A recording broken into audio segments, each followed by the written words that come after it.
Part के starting उस scene से होती है जिसमें यूना को दिखाया जाता है। यूना आपस में ही बात कर रही होती है कि मुझे आए हुए यहाँ कैसे 3 महीने हो चुके हैं और मैंने ये 6 फैंटम्स को पकड़ लिया है। अब मुझे बस एक ही फैंटम पकड़ना है और ये कौन होगा मुझे बिल्कुल नहीं पता है, पर मुझे इसे ढूंढ के अपनी दुनिया में जाना ही होगा।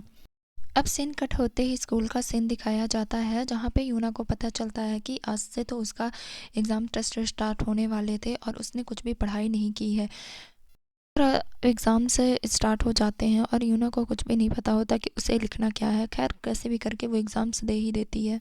के बाद वो अपने जगह पे जा रही होती है, तभी वहाँ पे एक लड़का दिखाई देता है जो सैड होके बैठा रहता है। वो यूना उसके पास जाती है और कहती है कि क्या हुआ, तुम्हारा एग्ज़ाम अच्छा नहीं गया क्या?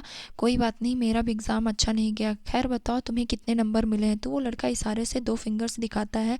तो यूना कहती है कि सिर्फ 20। कोई बात नहीं, मुझे भी केवल 30 ही मिले हैं, पर कोई बात नहीं, तुम अगली बार अच्छा कर सकते हो। तभी चाजीबू उसके पास आता है और कहता है कि तुम वहाँ पे क्या कर रही थी?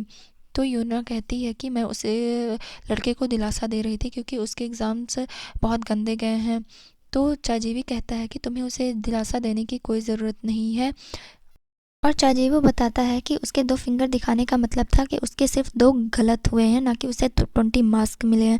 तो ये बोलती है कि तो फिर ये इतना उदास क्यों है? तो चाजीवो बोलता है कि क्योंकि ताइवो हमेशा से क्लास में सेकंड आता रहा है और इस बार वो सोचता था कि वो फर्स्ट आएगा, इसीलिए वो उदास है।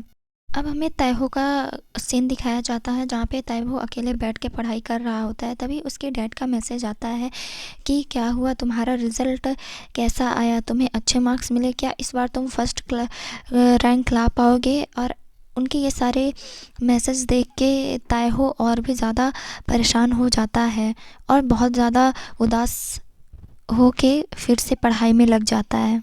दूसरी तरफ यूना और उसके दोस्त एग्ज़ाम से परेशान हुए रहते हैं और ये दोनों कहते हैं कि कोई बात नहीं, हमने जो भी पढ़ाई की उसके हिसाब से हमने अपने एग्ज़ाम्स दे दिए और हम सब ने अपना 100% दिया है। अब रिज़ल्ट चाहे जो भी हो, हमें परेशान नहीं होना है। तभी यूना द्योग्यम को आते हुए देखती है और दौड़ के उसके पास जाती है और कहती है कि मेरा एग्ज़ाम्स अच्छा नहीं हुआ है। तो कहता है कि कोई बात नहीं, एग्ज़ाम से ज़रूरी नहीं है, तुम तो और भी बहुत बड़े-बड़े काम कर रही। तो फिर यूना पूछती है कि क्या आपके भी एग्ज़ाम्स गंदे गए हैं? तो दोगेम बोलता है कि नहीं, मेरे एग्ज़ाम्स तो अच्छे गए हैं। यूना और उसके फ्रेंड्स एग्ज़ाम्स के स्ट्रेस को दूर करने के लिए रेस्टोरेंट में खाना खाने के लिए जाते हैं। ये लोग खूब सारी मस्ती करते हैं। तभी यूना की फ्रेंड बोलती है कि हम भी जब भी दोगेम के बारे में बात करने लगते हैं तो सबसे पहले इसका मुँह बनता है। ये उससे जेलस है और चाहता है कि हम में से कोई भी दोगेम से बात ना करे। तभी यूना सियोंग से पूछती है कि क्या तुम मुझे अगले फैंटम के बारे में बता सकते हो, क्योंकि अब सिर्फ एक ही फैंटम बचा है जिसे मुझे पकड़ना है। तभी यूना की फ्रेंड बोलती है कि क्या होता है अगर तुम क्या होगा अगर तुम ये सारे फैंटम्स को पकड़ लो? तभी सियोंग बोलता है कि इसे अपनी दुनिया में वापस जाना पड़ेगा, क्यों, है ना, सच है ना? जिसे सुन के यूना बोलती है हाँ, वैसे भी मैंने यहाँ बहुत रह लिया, अब मुझे अपनी दुनिया में तो जाना ही होगा। मैं बहुत मिस कर रही हूँ और ख़ास करके अपनी मास्टर ग्लो को। जिसकी ये सारी बातें सुन के चाजीबो बहुत ही ज़्यादा सैड हो जाता है क्योंकि अब वो कहीं क्योंकि चाजीबो यूना को डे 1 से ही लाइक कर रहा होता है और उसके ऐसे अचानक चले जाने की बात सुन के वो बहुत ही ज़्यादा सैड हो जाता है और वो कहता है कि हमारे स्कूल में और भी प्रॉब्लम है, तो तुम यहीं रुक जाओ।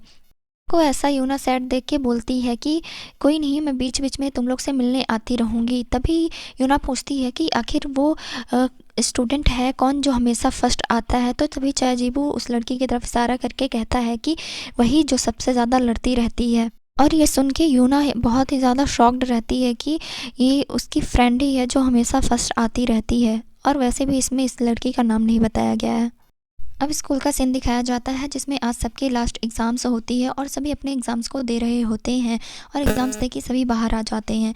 तभी ताइहो के डैड का मैसेज आता है कि अगर तुम पढ़ाई में अच्छे नहीं हो तो तुम्हें और भी ज़्यादा मेहनत करनी चाहिए।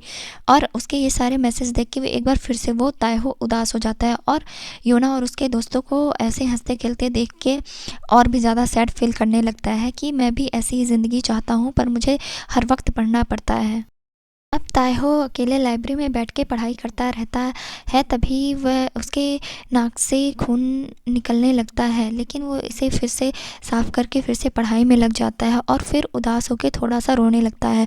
तभी वहीं पे वही अनजान शख्स आता है जो हर बार आता है और उसके आगे फैंटम ब्रिड्ज को आगे कर देता है, जिसे देख के ताइहो शॉक्ड रहता है और ये सीन यहीं पे कट हो जाता है।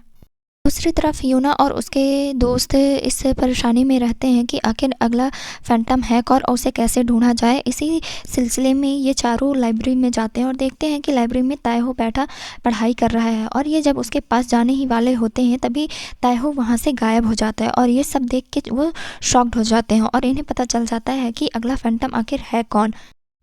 और ये सब उसके पीछे उसको पकड़ने के लिए भागते हैं, लेकिन ताइहो बार बार यहाँ से वहाँ गायब हो जा रहा होता है, और ये फिर प्लान बनाते हैं कि आखिर ताइहो को रोका कैसे जाए। अब ताइहो जब वॉशरूम से बाहर निकल ही रहा होता है और अपने सामने इन चारों को खड़ा देख के वो वहीं पे रुक जाता है, लेकिन तभी वो देखता है कि जहाँ वो खड़ा है वहाँ पे एक टाइमर सेट है, जिसके कारण उस फैंटम की सारी शक्तियाँ जा रही होती हैं और वो वीक पड़ रहा होता है, और तभी यूना उसके ऊपर तलवार से वार करती है और उस फैंटम को बाहर निकाल के अपने कब्जे में ले लेती है। और अब ये चारों बहुत ही ज़्यादा खुश होते हैं कि इन्होंने एक आखिरी फैंटम जो बच्चा था उसे भी पकड़ लिया है, और अब ये चारों खुशी खुशी स्कूल से बाहर आ रहे होते हैं। तभी यूना को दोग्योम आता हुआ दिखाई देता है। योना दोग्योम के पास जाती है और कहती है कि मास्टर आप अभी तक कहाँ थे। तभी दोग्योम कहता है कि मुझे कुछ काम था और मैं तुम्हें बताना चाहता हूँ कि मुझे जादुई दुनिया में जाने वाला जाल मिल चुका है। जिसे सुन के योना खुश हो जाती है और योना कहती है कि मैंने भी उस आखिरी फैंटम को पकड़ ही लिया। जिसे सुन के दोग्योम बहुत खुश होता है और कहता है कि मुझे पता था तुम इन्हें सबको आसानी से ही पकड़ लोगी। दोग्योम सारे फैंटम बिट्स को यूना से मांगता है और यूना उसे सारे फैंटम बिट्स दे देती है, जिसके पाते ही दाइक्योन अपनी एक सोल रिंग निकालता है और जादुई शक्ति का यूज़ करते हुए वहाँ से गायब हो जाता है। और उसके अचानक इस तरह के व्यवहार से ये सभी शॉक्ड हो जाते हैं। एक तरह से दोग्योम ने इन्हें धोखा दिया था और उन सारे फैंटम बिट्स को वो चुरा के अब भाग गया था, जिसे देख के उसके फ्रेंड और यूना बहुत ही ज़्यादा दुखी और शॉक्ड हो जाते हैं कि आखिर दोग्योम ने ऐसा किया तो किया क्यों। और इसी के साथ ये ड्रामे का ये पार्ट एंड हो जाता है। Thank you for watching the video.